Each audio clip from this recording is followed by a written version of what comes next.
Hi, welcome to the Witty Entrepreneur. I am Jennifer Bassman, also known as the Witty Entrepreneur. I'm thrilled that you're joining me this morning.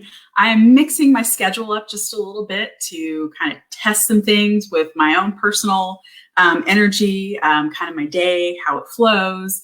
And we're also kind of trying a new time here on Facebook, doing some Facebook Lives, maybe reaching different part of our audiences, maybe not, we'll find out.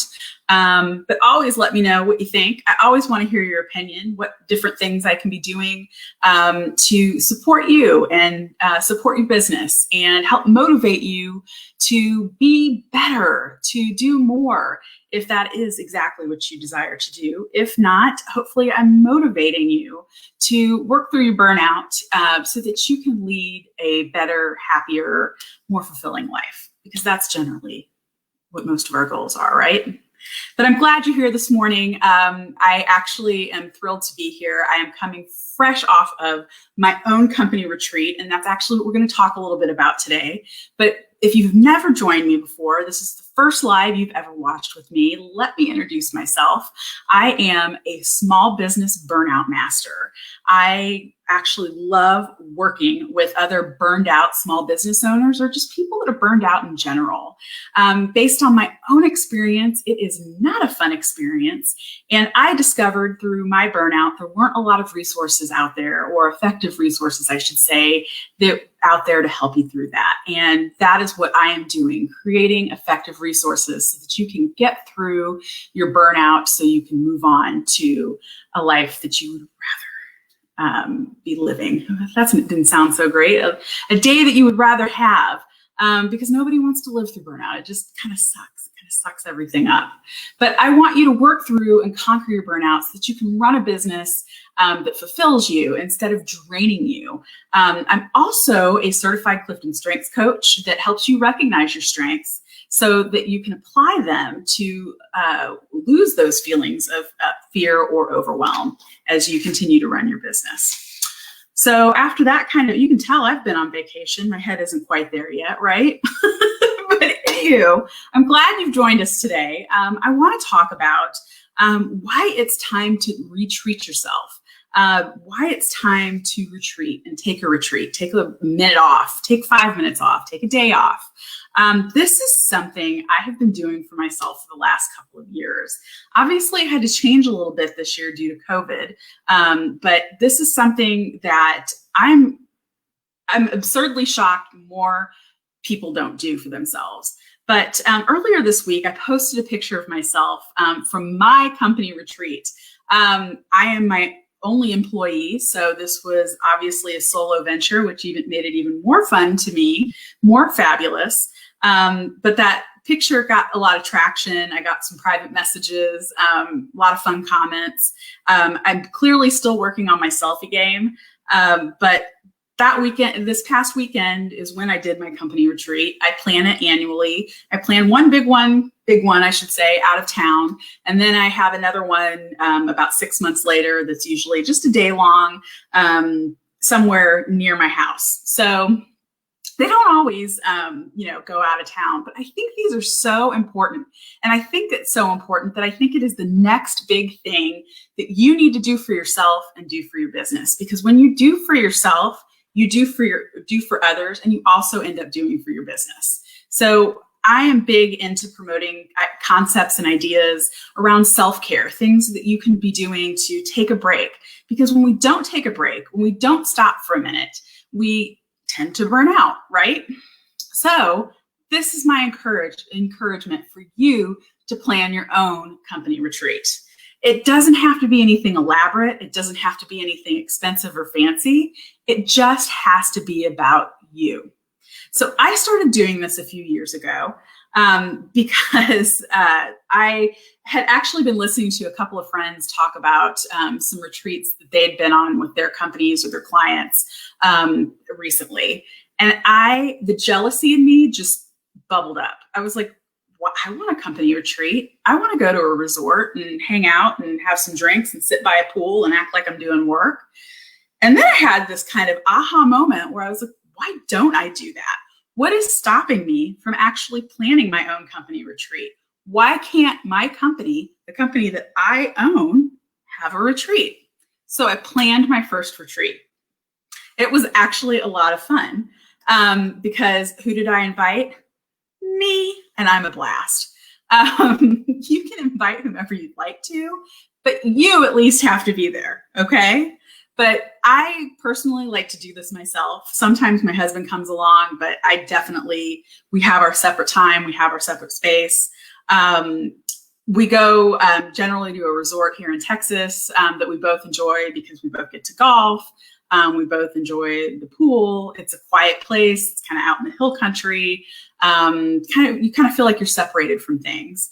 I've also done a company retreat for myself here in town, here in the city, because we have wonderful resorts not too far away from home. But I've done all kinds of things. And the main goal, no matter whatever I'm doing, is that the retreat is about me and what I need. It isn't what I think I should be doing. It isn't what people think I should be doing. The retreat is about me. And I think that's something really, really important to point out.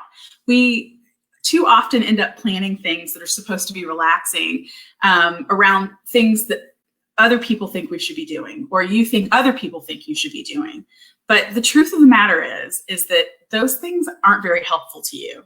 And you need this time to relax, to decompress, to motivate yourself, to refill your wells, to refill your buckets, whatever you want to call them.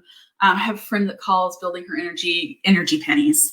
But you need that opportunity for a break. You need that opportunity for a change of pace. Just like any employee or any other big CEO of some giant corporation somewhere would get and would need and also would get.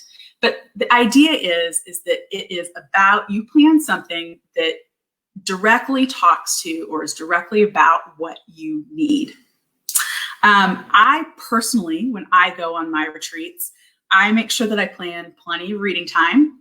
I plan plenty of time by the pool, and I plan plenty of thinking time. And thinking time, I've done some videos on this in the past, and I will continue to do them because I think thinking time gets a bad rap by people. We think it's a waste of time when it's actually one of the best things that we can do. It's actually considered work, to be honest with you. So yeah, I did work a little bit on my retreat. It wasn't total relaxation, but I did a lot of thinking. What I didn't do, because that tends to make me feel, these kind of things tend to make me feel kind of stressed out or like I'm using too much energy, is I didn't do any seminars or webinars. I didn't do any goal planning. I didn't do any planning at all. I just did a lot of thinking, did a lot of sitting still and a lot of thinking. And that is the type of stuff that calls to me. That may not be the type of activity that calls to you. You may need a hike through the mountains. You may need a bike ride. You may need to go get your hair and your nails done. The point is, plan it according to whatever your needs are. Plan it according to whatever it is that you want to do. And if it does make you feel better to do some goal planning or schedule some stuff or actually get some work done, go for it. That's actually my husband's idea of a good time, is to sit down and actually work on his laptop and work through some things that he ordinarily wouldn't get time to do. Not me. I am full on, as you saw in that picture, with a cocktail in my hand and just enjoying myself, giving myself that true break that my mind and my body and just my system actually needs. And, I know that I'm going to hit a lot of roadblocks with people, especially people that are going, oh my God, but I have kids, I have commitments, I can't get a day off from my job. I don't have anybody to take over for me. We do a great job of making excuses and putting roadblocks in our way from actually doing the stuff that we really, truly need to do. And this is something you truly need to do. Take a break. But I want to challenge those of you that maybe watching this and thinking, yeah, okay, great, Jennifer, nice that you get to take some time off, but that's not reality for me. We need to figure out, how to make it a reality for you. But then we also need to start thinking out of the box for some solutions for you. Can you give yourself a morning off to squander at a coffee shop? Can you give yourself a couple hours during the middle of the day to read or watch a seminar or do something you've just been trying to do for weeks or months, or something that you've always wanted to do. Use your mind and your body differently is the point. You could go for an evening just to read or binge watch a series. But the point is that you can make your retreat however you want it. Make it about whatever you want. Do it whenever you want. Make it as long or as short. Just make sure that you give yourself a break. That's all I'm asking of you. And it also doesn't have to cost you a lot of money. There's that misconception too, when we look at retreats and we kind of picture retreats, we picture these elaborate resorts, or we picture, just these elaborate trips of some sort. And it doesn't have to be that way. You don't have to spend a lot of money to go on a retreat. Most of my 6-month point retreats, not the big annual one that I do, is me locking myself in one of my bedrooms and working all day and thinking all day, just kind of sitting back, watching the TV shows that I want to watch, reading the books that I want to read, or just taking that thinking time without the dogs bothering me, without my husband bothering me. I don't look at my phone. I don't look at my emails. I just shut everything down for a day. And there's no cost to that. But I want to hear your thoughts. What would be your ideal company retreat? When you think about this as a solopreneur, as a business owner, or just a human being, when you think about taking some kind of a company retreat, because we are the CEO of all of our own lives, right? So on some level, you do own a business, your life. But when you think about taking a retreat, what comes to mind? Reach for the stars on this one. Think out of the box. Think about, hey, it's time for me to take a break. It's time for me to take 5. What can I do that would make me relaxed or give me an hour or two where I feel like I'm not having to be productive. I'm not having to be at somebody's beck and call. I'm getting to relax. I'm getting to rest my mind. I would love to hear your thoughts on this. I would love to hear your ideas, because you may give me some great ideas, some things to do that I haven't even thought about. But definitely share in the comments. Would love to hear this. This is definitely something to share with your boss, which should be you. Or if you do have a boss, share it with your boss. If you think your boss needs to company retreat, needs to take a little bit of time off. But definitely share below. Let me know what you think. Always want to hear back from you and love interacting with everybody. Thanks for watching today. I truly appreciate you. If you need anything from me, you can always reach me at jennifer@jenniferbassman.com. Also, be sure to check out, I don't even know which way my fingers are going. My book is out on Amazon, Stop Being a Doormat, which helps you create the boundaries that would give you this time as well to take a retreat. So that would also be my advice, is that if you are struggling to find the time to do this kind of stuff, read my book. It'll give you some ideas of how to find that time, how to recapture that time back into your schedule. Have a good one, folks.